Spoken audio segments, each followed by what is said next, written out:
فاذكروني أذكركم واشكروا لي ولا تكفرون يا أيها الذين آمنوا استعينوا بالصبر والصلاة إن الله مع الصابرين. Ikhwan al-kiram wa akhwati al-karimat rahimani Allah wa iyyakum wa baraka fikum.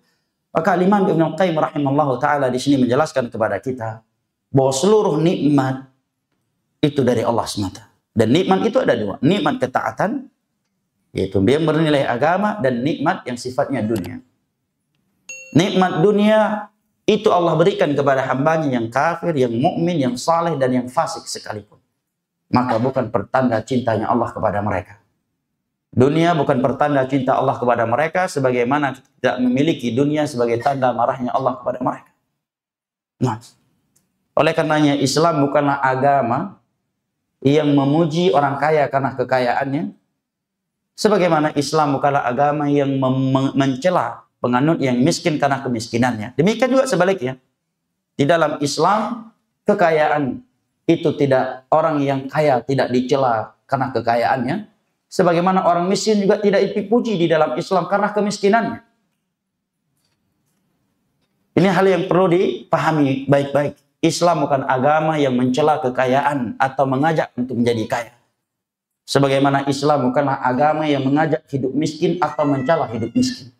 Tetapi Islam adalah agama yang mengajak orang kaya untuk bersyukur, dan karena syukurnya dia menjadi orang kaya yang mulia di sisi Allah. Dan mengajak orang miskin untuk bersabar di atas kemiskinannya. Maka jangan iri, jangan hasad, jangan julid kepada orang yang lebih kaya darinya. Maka karena kesabarannya, dia menjadi fakir yang mulia di sisi Allah dan lebih duluan masuk Islam daripada saudaranya yang kaya. Nah, Islam tidak pernah mengajak kita hidup miskin. Tetapi yang pernah dilakukan oleh Islam adalah mengajak kita untuk bersabar di atas kemiskinan. Sebagaimana Islam tidak pernah mencela kita hidup kaya. Tapi yang dicela oleh Islam adalah kalla innal insana la yatagha ar-ra'ahu istaghna. Tatkala dia melampaui batas bermaksiat kepada Allah dengan kekayaan Allah berikan kepadanya. Maka yang dicela bukanlah kekayaan, tetapi kemaksiatan dan melampaui batas karena kekayaan yang Allah berikan. Sebagaimana orang kaya dituntut untuk bersyukur dan bersabar atas nikmat kekayaannya, maka demikian juga orang miskin untuk selalu bersyukur kepada Allah atas nikmat-nikmat yang telah ia berikan dan bersabar karena Allah atas musibah-musibah yang menimpanya. Ikhwan al-kiram wa akhwati al-karimat rahimani Allah wa iyyakum wa baraka fikum. Ini hendaknya menjadi bahan renungan buat kita dan menjadi akidah yang kita tanamkan ke dalam hati anak keturunan kita. Karena hari ini keumuman manusia menjadikan dunia sebagai standarisasi kemuliaan, bahkan kesuksesan. Dengan mudahnya sebagian orang menaikkan di lembaran atau di halaman media sosialnya foto orang-orang yang berseragam, ya, dengan memiliki pekerjaan, kemudian mereka mengatakan sungguh kedua orang tua mereka telah sukses. Yang ini jadi dokter, polisi, tentara, pengusaha, ini bupati, yang ini anak yang satu lagi gubernur, semua mereka telah sukses walaupun nggak sholat 5 waktu, walaupun koruptor, walaupun berzina, walaupun istrinya itu telah hamil sebelum mereka nikah. Itu standar kesuksesan hari ini, dan itu yang kita lihat dan kita baca setiap hari. Anak-anaknya semuanya sudah sukses, semuanya ASN, semuanya PNS, semuanya pengusaha, semuanya begini dan begitu. Cuma satu yang belum sukses. Ya. Tapi sekarang udah alhamdulillah sudah mulai ditahfiz Al-Quran. Itu yang nggak sukses. Ini standar kesuksesan hari ini. Nah, Allah cela manusia yang seperti itu. Karena standarisasi kesuksesan Allah dan tidak bermaksiat kepadanya. Itulah hari yang paling sukses untuk kita. Wa may yuti'illaha wa rasulahu, sungguh dia telah memperoleh kesuksesan yang sangat besar. Inna akramakum 'indallahi, yang paling mulia di sisi Allah adalah yang paling bertakwa. Ikhwan al-kiram wa akhwati al-karimat rahimani Allah wa iyyakum wa baraka fikum. Sekali lagi hendaknya ini kita tanamkan ke dalam hati anak-anak kita sejak dini sebelum mereka beranjak dewasa dan meninggalkan rumah kita. Sejak dini ditanamkan prinsip ini. Sehingga mereka menjadi hamba-hamba Allah yang selalu bersyukur atas nikmat-nikmat yang telah Allah berikan kepada mereka dan selalu bersabar. Karena syukur dan sabar adalah kunci hidup sukses, bahagia, dan tentram. Betapa banyak kita melihat di luar sana orang-orang yang melakukan aksi yang merugikan tidak hanya agamanya, tetapi juga dunianya. Karena tidak bersyukur dan tidak bersabar. Dikit ada masalah bunuh diri. Ya kan? Sebabnya apa ini? Karena sejak dini mereka tidak dilatih untuk bersyukur, untuk bersabar. Karena Allah Jalla wa'ala. Ada masalah dikit bunuh diri, ada masalah dikit bunuh diri, dan sebagainya. Dan selalu menilai kehidupannya dengan kehidupan orang lain. Hanya karena tidak mampu beli sepeda, dan satu-satunya dia nggak mampu beli sepeda di kampungnya, sudah merasa dirinya orang yang paling sengsara di dunia ini. La haula wa la quwata illa billah. Nah, karena teman-teman yang lainnya semuanya memiliki tas berbranded, cuma dia, ukhti yang tidak memiliki tas yang berbranded, sudah merasa diri yang paling hina, yang paling miskin. Padahal Nabi SAW bersabda, "Laisal ghina an kathratil a'rab, walakinnal ghina ghinan nafs." Hadis surat Al-Imam Al-Bukhari dari Abu Hurairah radhiyallahu anhu. Kekayaan itu bukanlah dengan banyaknya harta benda. Kekayaan yang hakiki itu adalah kekayaan hati. Tatkala seseorang tentram hidupnya karena sholat, puasa, haji, umrah, ketaatan yang Allah mudahkan baginya, dan meninggalkan maksiat kepada Allah Jalla wa'ala, itulah kekayaan yang sesungguhnya. Maka di sini Imam Ibnu Qayyim rahimahullah ta'ala mengingatkan kita bahwa nikmat agama dan nikmat dunia itu semuanya dari Allah. Sebagaimana nikmat dunia, harta, kesehatan, istri, suami, anak, keturunan, dan sebagainya, itu dari Allah, maka nikmat ketaatan yang sedang kita lakukan, yang telah kita lakukan, itu juga datangnya dari Allah. Duduknya kita saat ini di majelis ilmu agama, ini adalah ketaatan, dan ini nikmat yang datang dari Allah Jalla wa'ala. Bukan karena kita lebih kaya, lebih memiliki waktu yang lapang, sehingga kita bisa duduk di sini ketimbang orang-orang yang lain. Kalau kita melihat di luar masih banyak orang-orang yang lebih kaya dari kita, yang lebih banyak kendaraannya dari kita, lebih sehat tubuhnya, dan lebih banyak waktunya daripada waktu kita. Tetapi Allah yang menentukan siapa di antara hamba-hambanya yang mau duduk di majelis ilmu karenanya, yang bisa masuk ke dalam rumahnya, yang bisa keluar masuk ke rumahnya. Nah, bukan karena kita telah berjasa, karena saya tadi, karena saya dekat dengan fulan, karena saya panitia kajian, karena saya dekat dengan ustaz, karena saya ini dan itu. Enggak. Ini semua taufik dari Allah. Coba perhatikan ayat Allah berikut ini. Dari surat Al-Hujurat, ayat yang luar biasa, jemaah. Ayat yang cukup, semestinya demikian, cukup menusuk hati seorang mukmin. Allah mengatakan, wa qalatil a'rabu amanna qulu walakin qulu lam tu'minu walakin qulu aslamna yamunnuna 'alaika an aslamu qul la tamunnu 'alayya islamakum balillahu yamunnu 'alaikum an hadakum lil iman. Ini ayat luar biasa, jemaah. Mestinya dengan ayat ini kita benar-benar baper. Allah mengatakan mereka ingin menyebutkan bahwa diri mereka telah berjasa untuk Islam ini. Merasa telah berjasa karena udah masuk Islam, udah sholat, udah puasa, udah haji, udah umroh, udah bangun ribuan masjid. Ya, bersedekah miliaran rupiah, bahkan triliunan sedekahnya. Dia merasa telah berjasa untuk Islam karena sebagai panitia kajian. Merasa telah berjasa untuk Islam karena dia ustadz yang siang dan malam mengajak manusia kepada Al-Quran dan As-Sunnah. Jangan, kata Allah. Kamu tidak berjasa untuk Islam ini. Tetapi Allah lah yang telah berjasa untuk ini. Karena nikmat dari Allah, hidayah dari Allah, kamu mukmin, kata Allah. Karena hidayah dari Allah, saat ini kita sedang duduk di dalam masjid, menuntut ilmu agama. Kalau bukan karena hidayah dari Allah, mungkin sebagian kita di jam ini sedang berzina, sedang khamar, sedang minum khamar, sedang berjudi, sedang transaksi riba, sedang menggibahi orang lain. Atau dia sedang melakukan zina mata dengan HP-nya dan sebagainya. Karena hidayah dari Allah, kita saat ini duduk di dalam rumahnya menuntut ilmu agama.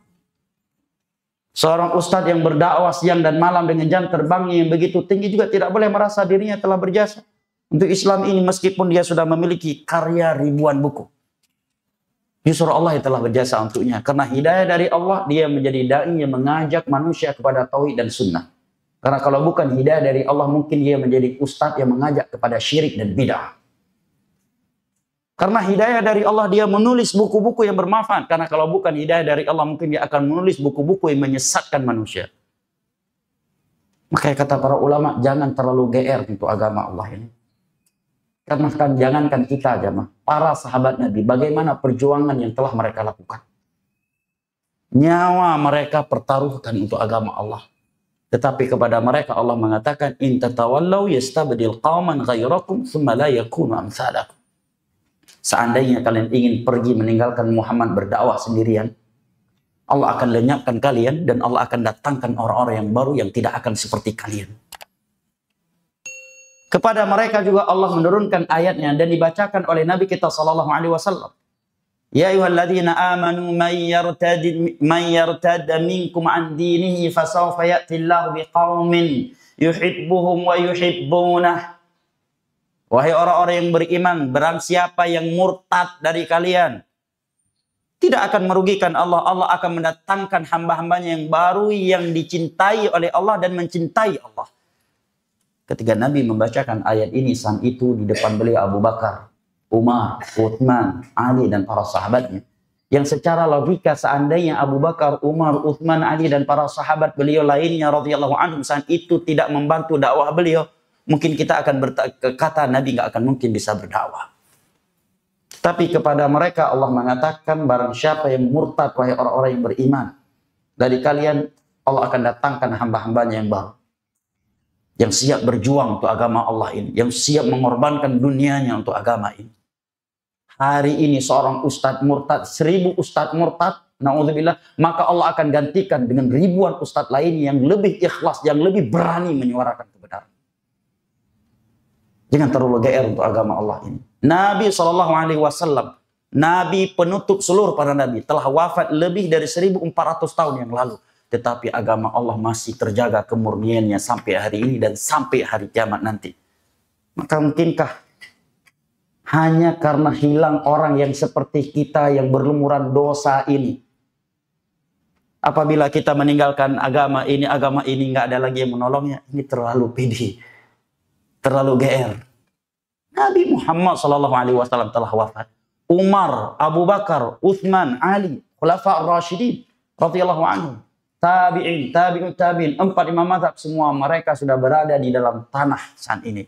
Tetapi kemurnian Islam masih terjaga sampai hari ini dan tetap akan terjaga sampai hari kiamat kelak. Nah, makanya Allah di dalam ayat ini mengatakan, balillahu la tamunnu alai islamakum. Jangan sekali-kali kalian merasa telah berjasa untuk Islam ini. Apapun yang telah kalian lakukan. Walaupun mungkin sudah membungkuk dan sudah putih jenggot kita di dalam membela agama Allah, jangan GR. Walaupun mungkin ada di antara kita yang telah membangun ribuan masjid di atas permukaan bumi ini. Per bulan mungkin dia mengeluarkan ratusan miliar di jalan Allah. Kata Allah, jangan. Ya. Jangan deh ya. Jangan GR. Jangan GR. Jangan merasa telah berjasa. Kata Allah, la tamunnu alayya islamak. Jangan sekali-kali kamu merasa telah berjasa untuk Islam ini. Tetapi Allah lah yang telah berjasa, yang telah berbuat baik untukmu. Karena hidayah dari Allah, kamu beriman. Karena hidayah dari Allah saat ini kita di masjid. Berarti ini nikmat dari Allah, bukan jasa dari kita untuk Islam. Kalau bukan hidayah dari Allah, mungkin saat ini kita sedang bermaksiat di luar masjid. Nah, atau minimal sedang rebahan. Ya, minimalnya sedang zina mata dengan HP kita. Nah, nasallallahu alaihi. Ini ayat luar biasa, jemaah. Kalau kita juga tidak baper dengan ayat ini, berarti hati kita terlalu keras. Bahkan ada hadis yang luar biasa datang dari Nabi SAW. Nabi menyebutkan seandainya ada seorang hamba, semenjak hari dia dilahirkan, dia diseret dengan wajahnya ke tanah karena membela agama Allah. Karena di jalan yang Allah ridhoi, maka di hari kiamat nanti ketika Allah menghisapnya, dia akan meremehkan semua yang telah ia alami di dunia itu. Bahwa itu belum ada apa-apanya.